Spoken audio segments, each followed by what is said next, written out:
Life was never anything extraordinary, but it was our life. My husband, James, and I had been together for 8 years. We lived in a modest home, had a small but consistent savings, and followed a routine that felt comfortable. James worked as a mid-level manager at a growing tech company, while I worked from home as a freelance designer and cared for our 6-year-old daughter, Emma.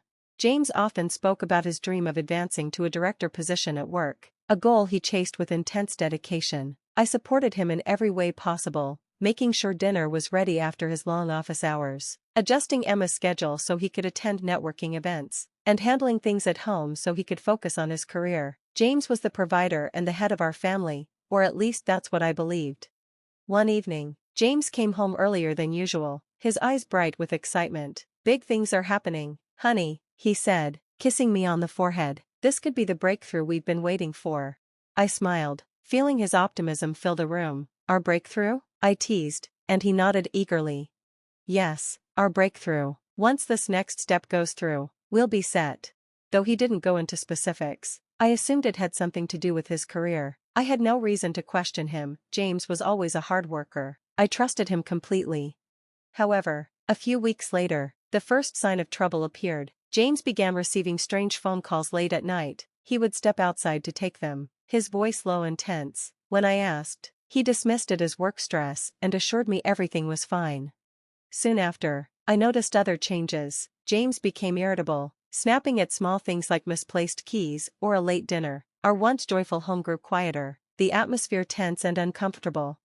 One afternoon, Emma handed me the mail, her small hands holding a thick envelope. "Mommy, this looks important," she said, her wide blue eyes watching as I opened it. It was a letter from the bank, addressed to me. My mind raced as I read the words, "Confirmation of a $1 million loan approved under the name of Claire Wilson." My heart pounded in disbelief. I had never applied for such a loan. Why would I? We didn't need $1 million, and if we did, I certainly wouldn't take it out without consulting James. I stormed into the living room, clutching the letter. "James," I called, my voice trembling. He appeared, his face pale as he saw the paper in my hand. "What's this?" I demanded. He hesitated, then sighed. "It's for us, Claire, for the future." I needed to take the loan to invest in something big. Without asking me? I shot back, frustration rising. "You took out a loan in my name without even consulting me?" James avoided my gaze, looking down. "It's complicated, trust me, it'll all pay off. You won't have to worry about a thing." But I couldn't shake the feeling that something wasn't right. His explanation didn't sit well with me, the way he wouldn't make eye contact and how vague his answers were. It wasn't like him.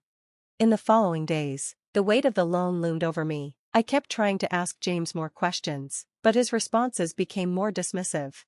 Then, one evening, I overheard a conversation that shattered everything. James was on the phone in his office. I paused outside the door, hearing his voice, sharp and full of tension.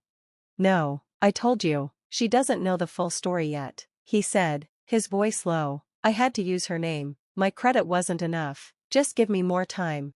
My stomach churned. James had lied to me. Not only had he taken out a massive loan without my knowledge, but he had also done it because his own financial situation was a mess. He was using me to cover his tracks. That night, I confronted him. "I heard you," I said, standing in the kitchen as he poured himself a drink. He froze, gripping the glass tighter. "Heard what?" "The phone call. You lied to me, James. You're in debt, aren't you? That loan wasn't for us. It was to cover your mistakes." James turned to face me, his expression hard. "Claire, you don't understand how business works. I had no choice." "You had a choice," I replied, my anger rising. "You could have told me the truth instead of dragging me into your mess." His face grew cold. "Don't make this worse than it has to be," he said flatly. "You'll thank me when everything works out." But I couldn't let it go. That night, as I lay awake, I realized that the man I had trusted, the man I thought I knew, had betrayed me in the worst way. In the days that followed, the tension between us grew. Every look, every word, was laced with animosity. My trust in him, once unshakable, now felt fragile. But I couldn't afford to dwell on emotions. I had to act. The loan was in my name, and if James's plan fell apart, I'd be the one left to deal with the fallout. One morning, while James was at work, I decided to investigate. I rifled through his desk and filing cabinets, looking for anything that might explain the mess he had gotten us into. I found old bills and office supplies, But then, tucked in the back of a drawer, I found a folder labeled private. Inside were bank statements showing massive withdrawals from our savings, money I thought was still there. Worse, there were contracts related to a risky business investment. The terms were clear: if the venture failed, I would be the one left holding the debt. My hand shook as I flipped through the pages. James hadn't just lied to me, he had gambled with our future. That evening, I waited for him to come home. The folder sat on the coffee table like a ticking time bomb. When he walked in and saw it, his face hardened. "What's this?" James asked, his voice tight with anger.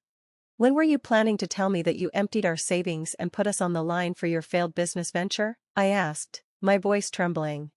He rubbed his temples, clearly frustrated. "Claire, I told you, I'm fixing everything. You don't understand how these things work." "Don't patronize me," I snapped. "You put us at risk, James. You put Emma at risk. How could you do this to your family?" His expression turned dismissive. "I didn't think you'd understand," he said, turning away. "You're always so focused on playing it safe." The words stung more than I wanted to admit. Was that how he saw me? As an obstacle to his ambitions?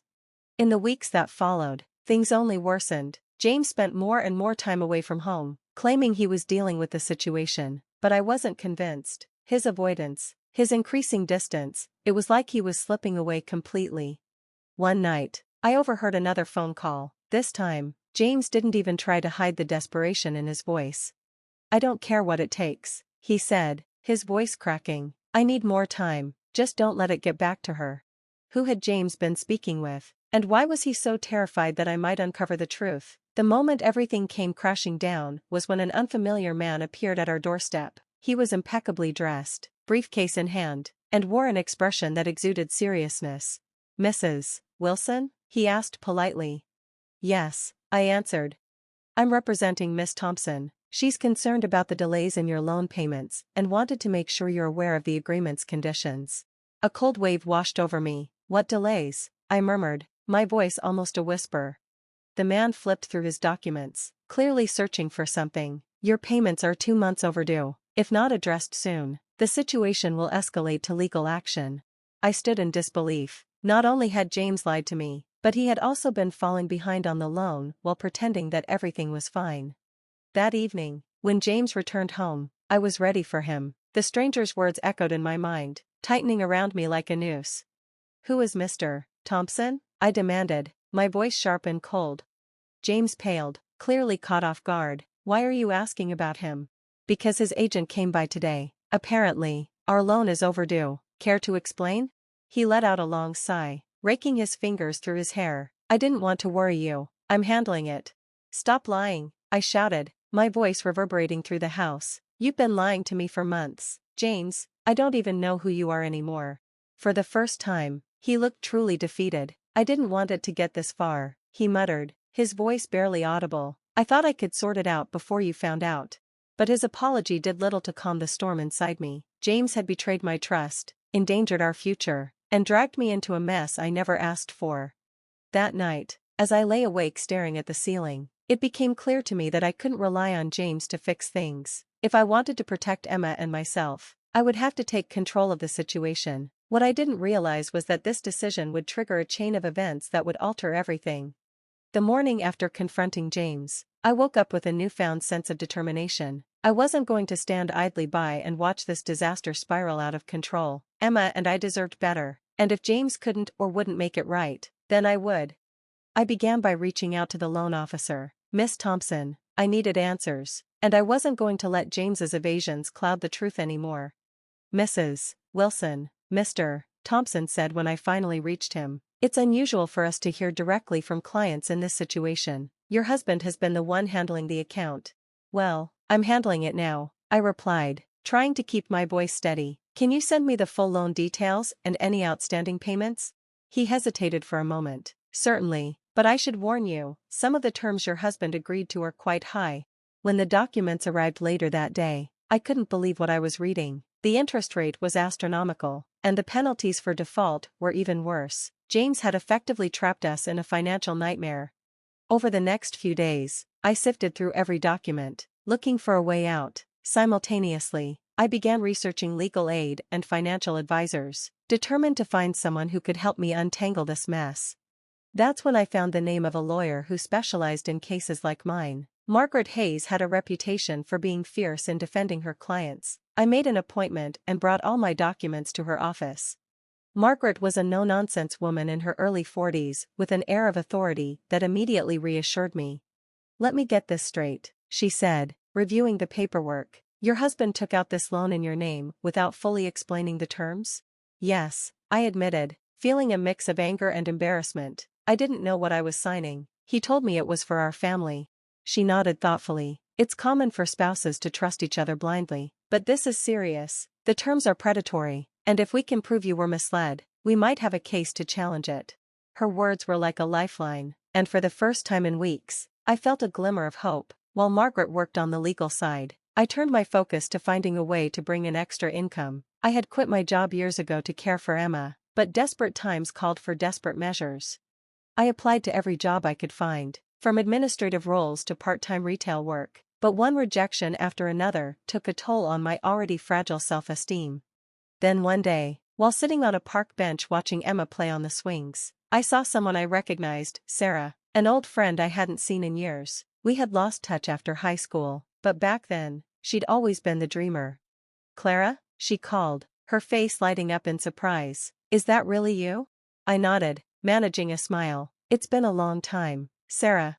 We spent the next hour catching up, and when I told her about my struggles, she listened attentively.